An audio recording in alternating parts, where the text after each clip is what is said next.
শরৎকুণ্ডুকে বিস্মৃতির অন্ধকার থেকে টেনে বার করার জন্য নটরাজ কেবিনে গিয়ে হাজির হলাম। এর মধ্যে একথাটা বলা হয়নি। গোয়াবাগান বস্তিতে গিয়ে খোঁজ করে জেনেছি যে শরৎকুণ্ডু আর সেখানে থাকেন না। এটাও বলা দরকার যে আমার উৎসাহের সঙ্গে তাল রেখে চলেছেন রক্ষিত মশাই। ছোঁয়াচে ব্যারামের মতো তারও এখন ধ্যান চিন্তা হল শরৎকুণ্ডু। তাদের দুজনের মধ্যে যে কত সৌহার্দ্য ছিল সেটা এখন মনে পড়েছে রক্ষিত মশাইয়ের। যুবা বয়সের স্মৃতি, আর দুজনে তখন ডাক সাইটে জুটি। লোকে আসল ছবির কথা চিন্তাই করে না। ছবির আগে বিশু শিবুর দুরিলের কীর্তিকলাপই হল তাদের কাছে আসল। সেই জুটির একটি রয়েছে, একটি উধা। এমন হলে কি চলে? নটরাজ কেবিনের মালিক পুলিন দত্তকে জিজ্ঞেস করাতে ভদ্রলোক বললেন, শরৎদা বছর তিনেক আগে অবধি এখানে রেগুলারলি আসতেন, তারপর আর আসেননি।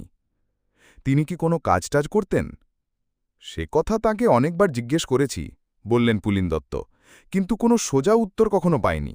কেবল বলতেন, পেটের দায়ে এমন কোনো কাজ নেই যা আমি করিনি। তবে অভিনয় যে ছেড়ে দিয়েছিলেন সেটা আমি জানি, আর সেই সঙ্গে ছবি দেখাও বন্ধ করে দিয়েছিলেন। টকি যে তার কাল হয়েছিল সেটা বোধহয় উনি কোনোদিন ভুলতে পারেননি। এরপরে আরও মাসখানেক নানান জায়গায় খোঁজ করেও শরৎকুণ্ডুর কোনো পাত্তা পেলাম না। লোকটা যেন হাওয়ায় মিলিয়ে গেছে। কথাটা রক্ষিত মশাইকে বলতে উনি সত্যিই মর্মাহত হলেন। বললেন, এমন একটা গুণী অভিনেতা, টকি এসে তার পশার মাটি করল, আর ক্রমে সে মানুষের মন থেকে মুছেই গেল।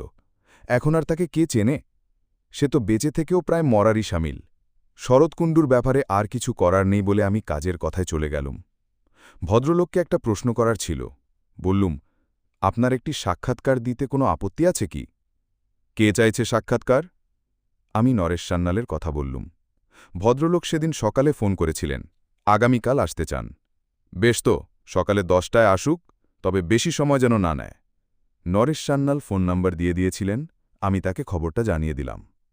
সেদিন সন্ধ্যায় প্রজেকশন ঘরে রয়ে গেলুম বিশু শিবুর ছবি লেখার জন্য। বিশু শিবুর ছবি হয়েছিল সব শুদ্ধ 42টা। তার মধ্যে 37টা আগেই জোগাড় হয়েছিল, বাকি 5টা আমার চেষ্টায় জোগাড় হয়েছে। আজ এই নতুন 5খানা দেখতে দেখতে আবার মনে হল যে শরৎকুণ্ডু সত্যিই বেশ জোরদার কমিক অভিনেতা ছিলেন। রক্ষিত মশাইকে একবার চুকচুক করতে শুনলুম। তাতে বুঝলুম যে তিনি শরৎকুণ্ডুর অন্তর্ধানের জন্য আক্ষেপ করছেন।